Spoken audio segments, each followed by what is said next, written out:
يا أيها الذين آمنوا اتقوا الله وقولوا قولا سديدا يصلح لكم أعمالكم ويغفر لكم ذنوبكم ومن يطع الله ورسوله فقد فاز فوزا عظيما أما بعد فإن أصدق الحديث كتاب الله وأحسن الهدي هدي محمد صلى الله عليه وسلم وشر الأمور محدثاتها وكل محدثة بدعة وكل بدعة ضلالة وكل ضلالة في النار.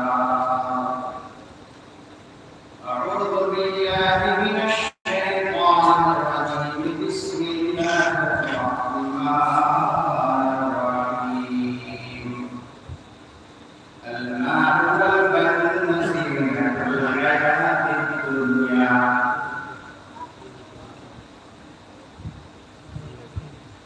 بعض جماعت کے افراد کے مطابق فرمان نبی صلی اللہ علیہ وسلم کے اشعار پیش کرنا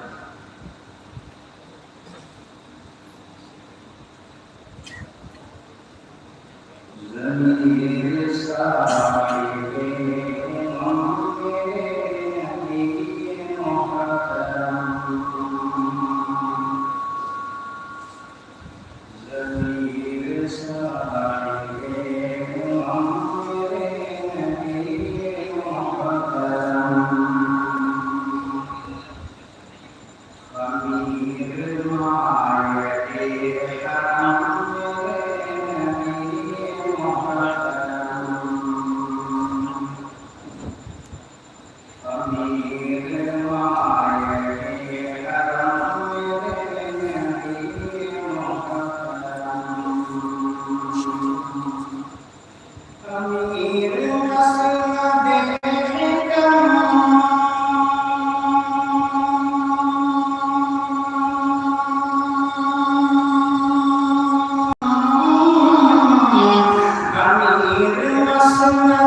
کو چاندنی پلک پلک، وہ مشک کو نفس نفس کو چاندنی پلک پلک، وہ میرے فن کی آبرو، وہ میرے فکر کی مہک، وہ میرا حرف محترم،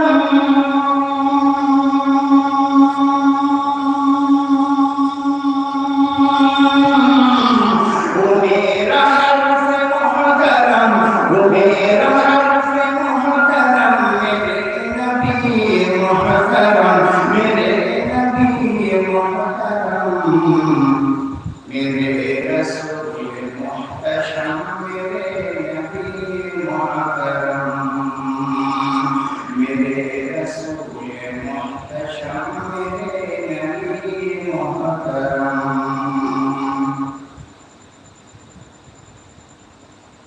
زبان میری کر رہے ثنا بکھیر داروں،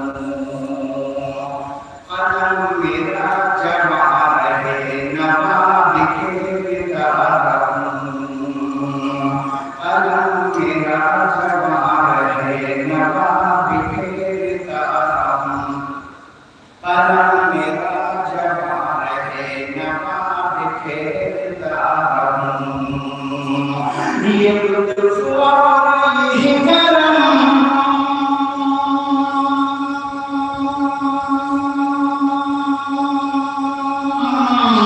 یہ لطف اور یہ کرم، یہ لطف اور یہ کرم، میرے نبی محترم، میرے نبی محترم، میرے رسول محتشم، میرے نبی محترم، میرے رسول محتشم، میرے نبی محترم۔ اللہم صلی وسلم علی رسولنا محمد۔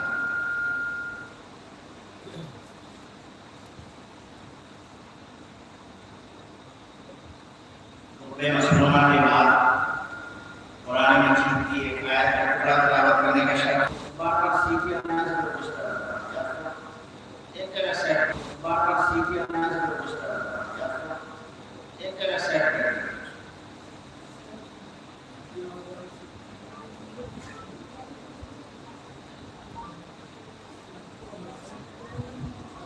جی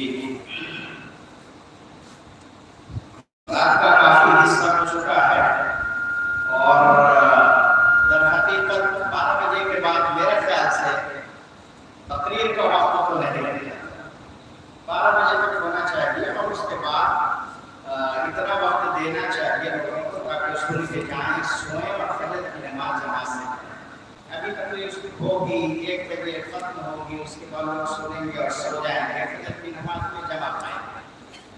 تو ایسا نہیں ہونا چاہیے، جس مقصد سے جیسا ہو اس مقصد کا حصول ہی نہ ہو، فائدہ کیا ہے؟ بہرحال بہت لمبی چوڑی تقریر نہیں کرنا ہے، انشاءاللہ چند باتیں روشن گزار کر کے اور آپ سے رخصت کرنا۔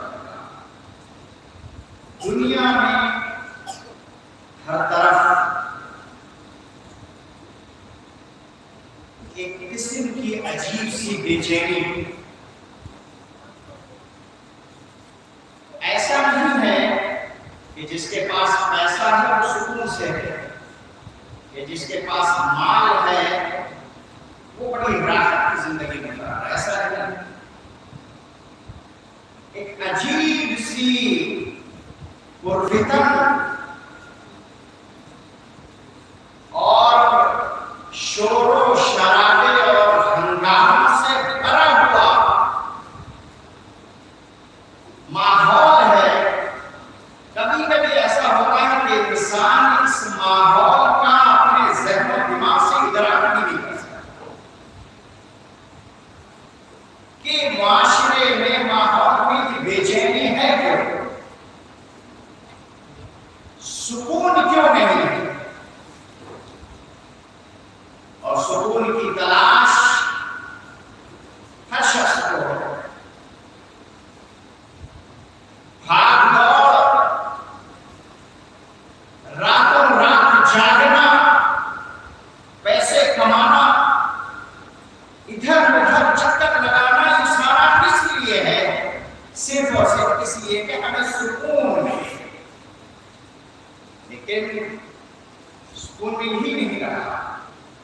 عجیب سے حالات ہیں، گہما گہمی ہے، فتنے ہیں، لڑائیاں ہیں، جھگڑے ہیں، لوگ دین سے دور ہیں، جہاد عروج پر ہے،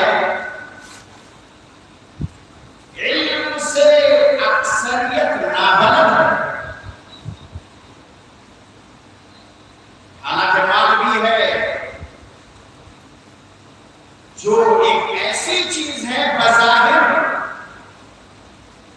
کہ انسان سمجھتا ہے کہ اس میں ہر سکون مل جائے گا، اگر مال زیادہ بنا لیں گے، بلڈنگیں بنا لیں گے، بینک بیلنس ہوگا، گاڑیاں ہوں گی، بہترین سا گھر ہوگا، تو عیش و عشرت کی زندگی میں ڈھیر سارا مال موجود ہے، لیکن رات میں نیند نہیں آ رہی ہے، نیند کی گولیاں کھانا پڑ رہا ہے، ذہن کو سکون نہیں ہے، دماغی سکون اس کو نہیں ہے، جب تک نیند کی گولیاں نہیں کھا رہا اس وقت اسے نیند نہیں آ رہا۔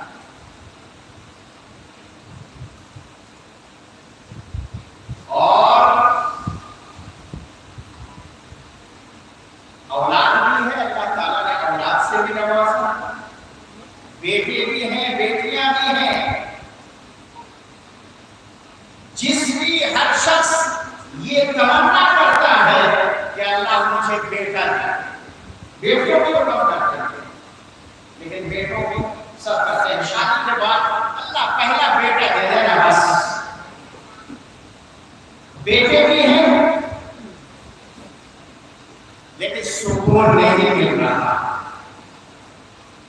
وجہ کیا ہے، سبب کیا ہے، مال ہے لیکن سکون نہیں ہے، اولاد ہے لیکن سکون نہیں ہے،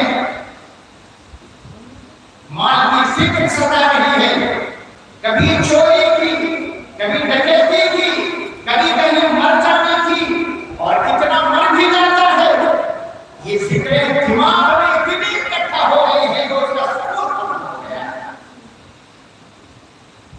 اور اولاد ہے تو اولاد جس بیٹے کے لیے تمنا کرتا ہے انسان کہ اللہ مجھے ایک بیٹا دے دے، میرے پاس 3 لڑکیاں، وہی بیٹا ماں باپ کو جھوٹی کی نوٹ پر آ کر کے گھر سے دھکے دے کر کے نکال دیتا ہے، اس کا سکون غلط ہو جاتا ہے، باپ بڑھاپے میں کہاں جائے، جس بیٹے سے امیدیں باندھی تھی، جس بیٹے پر ہم نے تکیہ لگایا تھا، جس بیٹے کے سائے تلے ہم نے رہنے کی تمنا کی تھی، آج اس بیٹے نے ہمیں دروازے سے باہر نکال دیا کہ بڑھا رات میں راستہ رہتا ہے، نیند نہیں آتی، سونے نہیں دیتا، لیکن باہر جا کہیں اور بیچارہ مسجد میں چلا جاتا ہے، مسجد میں رات میں،